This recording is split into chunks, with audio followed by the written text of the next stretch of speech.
but it's not their level. Right now. Not matching other teams' intensity. Exactly. In segments. Right. Drake, along those lines, what is the sense of maybe frustration that I'm assuming can build up when some of these games are there to be won and you're not able to do it, and some of these losses do feel similar? Yeah. I would think there has to be a sense of frustration. Definitely some frustration, especially like when it's the same thing, happen repeatedly over and over again.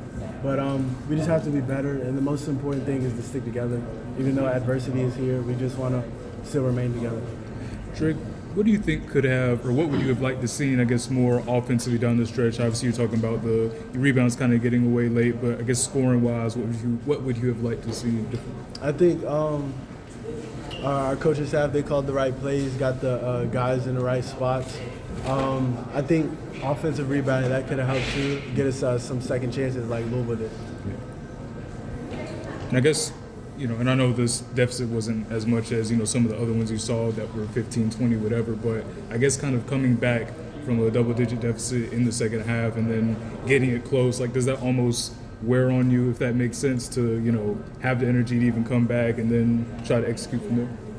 Well, not really, because like when your adrenaline's going, you just and we want to focus on getting the win. That's the only thing set on the task at hand, and just we want to stay together and just keep working.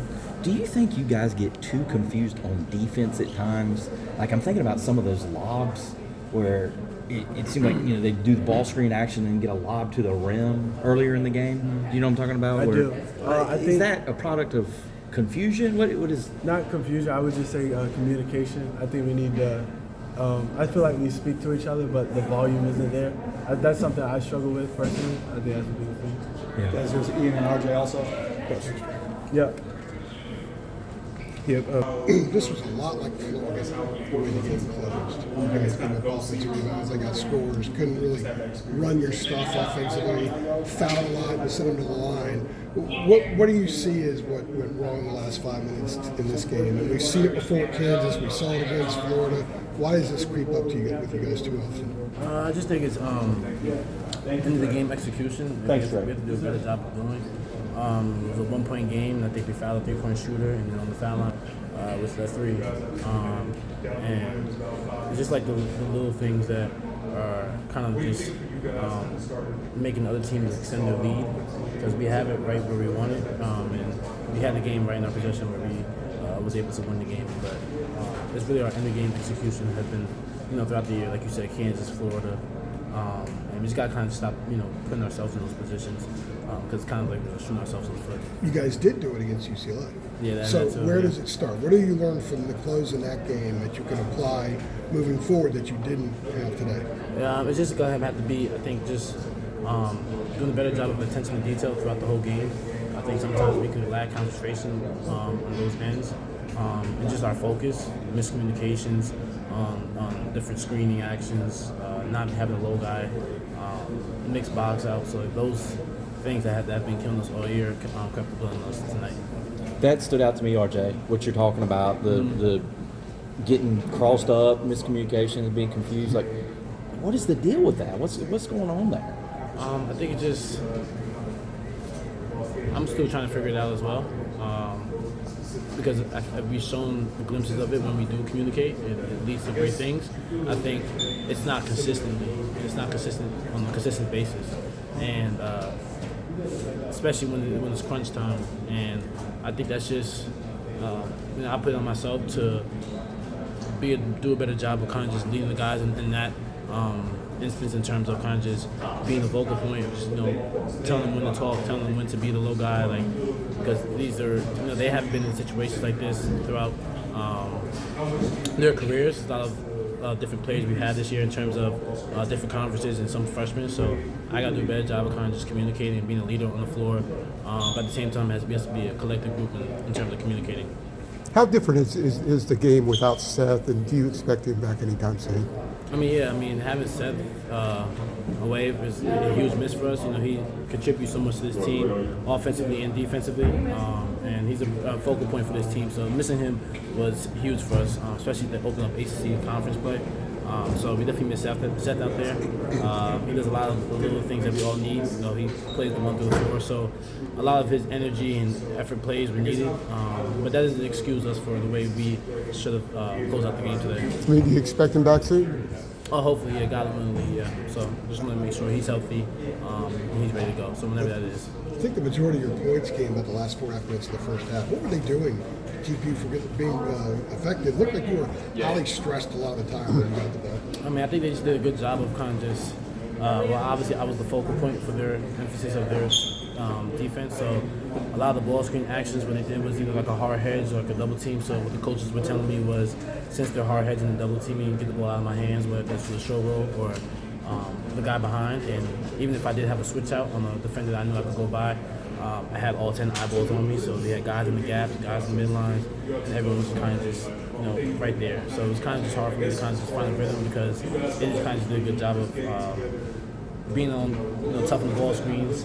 And then when I did have the ball, like in a one-on-one situation, isolation, they were just a big help. How frustrating is that? And second part of the question, how much does it wear on you when you have to fight so hard just to get decent looks?